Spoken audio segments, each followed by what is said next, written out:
Marcadores tumorais. O que são? Onde vivem? Do que se alimentam? Veja hoje na nossa reportagem. Brincadeiras à parte, esse tema é a tema de muitas perguntas no consultório. Vamos falar um pouquinho deles. Eu sou Adolfo Bamonde, cirurgião geral oncológico. Esse é o tema do vídeo de hoje. Solta a vinheta. Salve, salve, queridos amigos e pacientes. Respondendo a uma das perguntas mais frequentes que eu recebo no consultório, né? O que são esses marcadores tumorais, afinal? Hoje em dia eu vejo que tem uma certa modinha, né? Todo mundo solicita marcador tumoral e como se isso fosse, né, fazer rastreio de doença.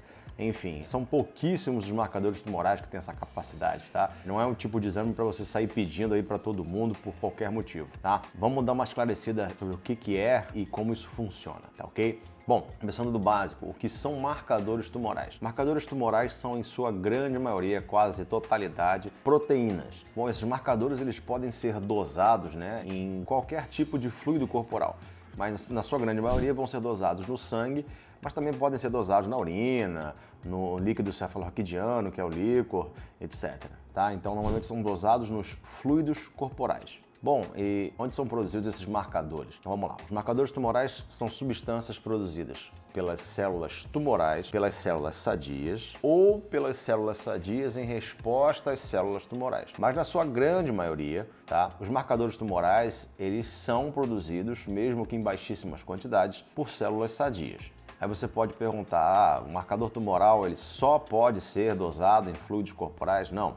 Existe um tipo de estudo específico, tá, que é chamado estudo imunohistoquímico, onde marcadores são utilizados, tá? Na verdade, é um estudo feito com biópsia, então é um estudo diretamente feito em tecidos, não em fluidos corporais. Então esse fragmento de tecido é colocado numa lâmina e ele é corado com substâncias específicas que visam identificar esses marcadores na célula que está sendo estudada naquela biópsia. Não se limitam a fluidos corporais, mas para fins didáticos, né, fica mais fácil de entender, os marcadores são muito frequentemente solicitados em exames de sangue, então a gente acaba falando que a grande maioria vão ser solicitados apenas em exames de sangue, mas podem ser também feitos em biópsias, tá, em estudos imunohistoquímicos com finalidade de identificar marcadores tumorais presentes em algumas células e normalmente eles indicam, né, onde aquele tumor surgiu, enfim, que célula está causando aquele tumor ali, tá ok?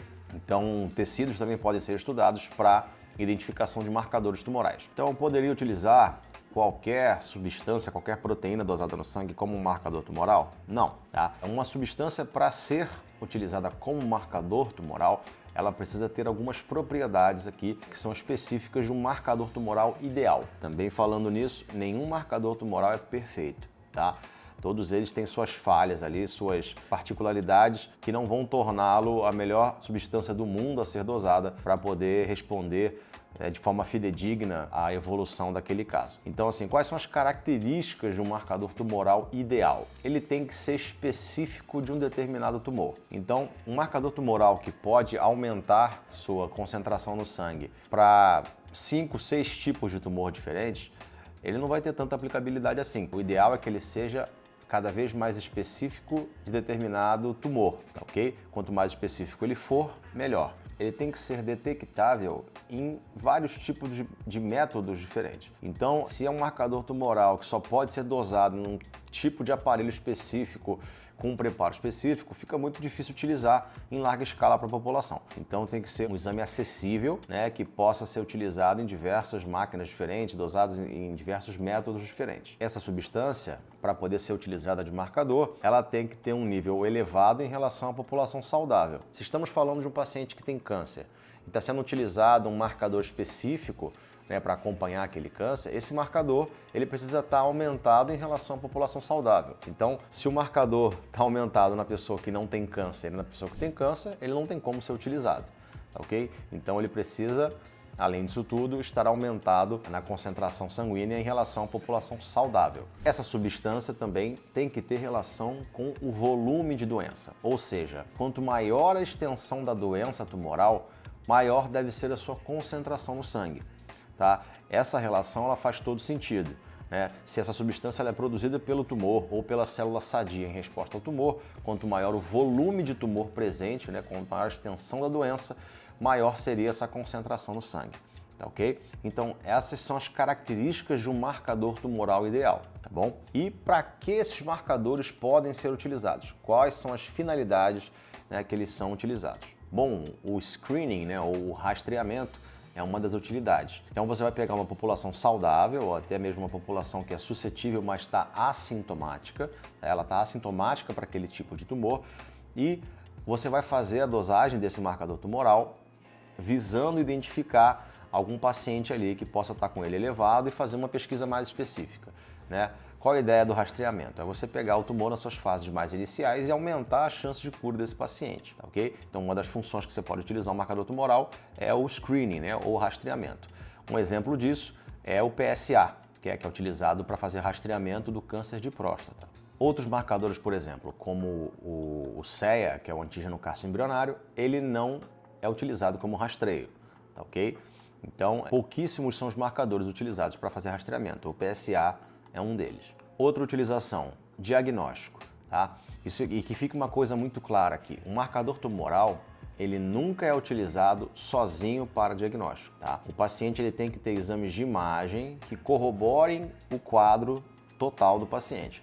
Então o paciente vai ter sintomas específicos daquele câncer, ele vai ter exames de imagem que identifiquem aquela lesão e o marcador tumoral ele entra para corroborar, para poder auxiliar, para complementar esse diagnóstico, tá ok? Então o marcador tumoral isoladamente não faz diagnóstico, ele auxilia, ele corrobora o diagnóstico, tá ok? Então, por exemplo, um paciente que chega no consultório com uma imagem de um nódulo hepático, né? Esse nódulo ele tem características específicas de um tumor primário de fígado, que seria o hepatocarcinoma. E ele faz uma dosagem no sangue da alfa-fetoproteína, e essa alfa-fetoproteína ela vem aumentada e isso corrobora o diagnóstico, tá? Isso é um exemplo, né, de como o marcador tumoral ele pode ser utilizado para fins diagnósticos, ok? Ele nunca vai ser usado isoladamente para fechar diagnóstico. Outra utilização do marcador tumoral, prognóstico, que é como essa doença vai evoluir. Um marcador tumoral, quando o paciente chega no consultório com o diagnóstico da doença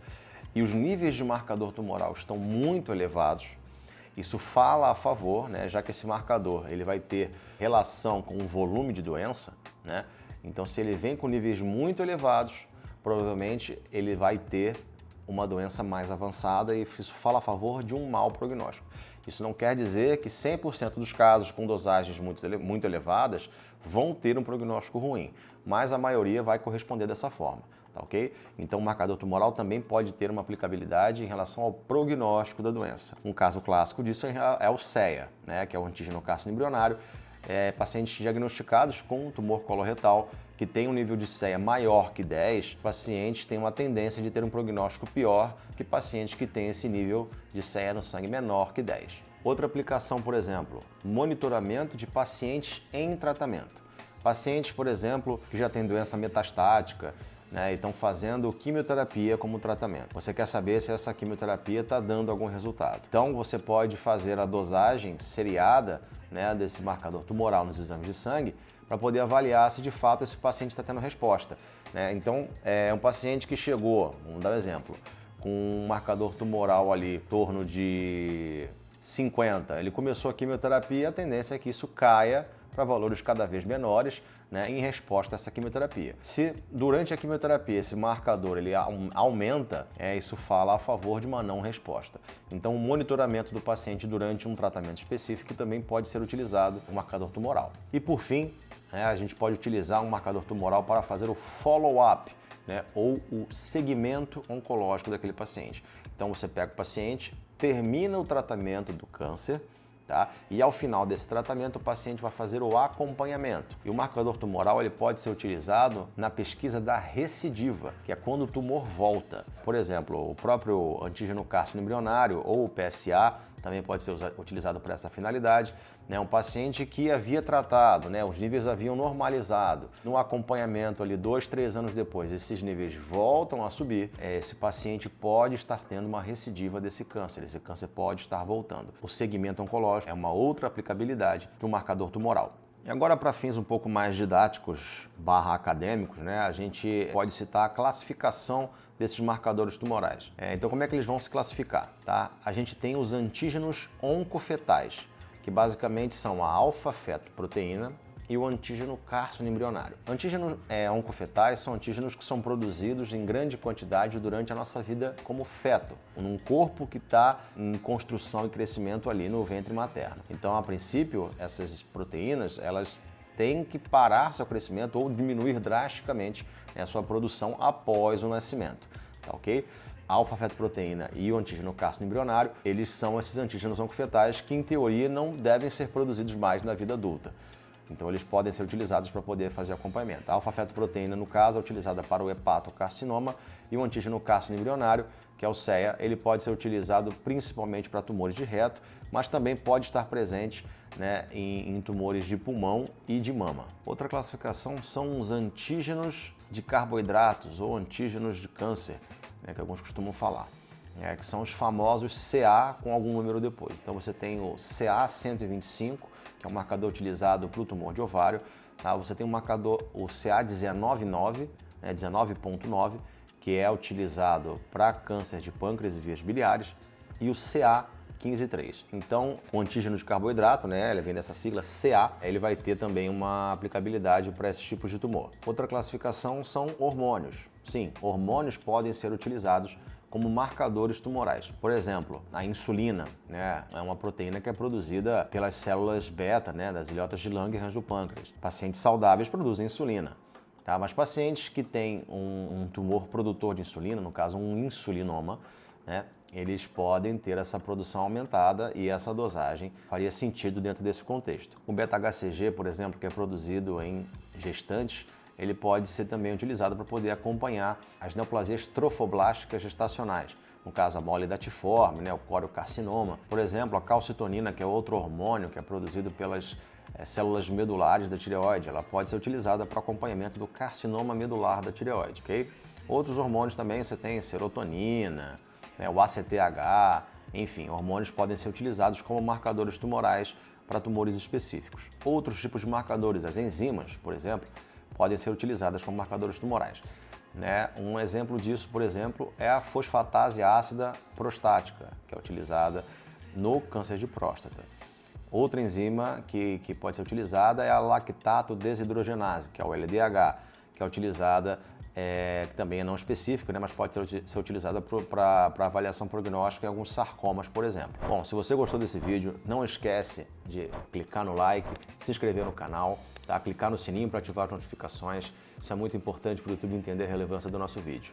Espero que tenham entendido, espero que tenham gostado e tenha desmistificado um pouquinho essa questão dos marcadores tumorais para vocês. Até o próximo vídeo. Grande abraço.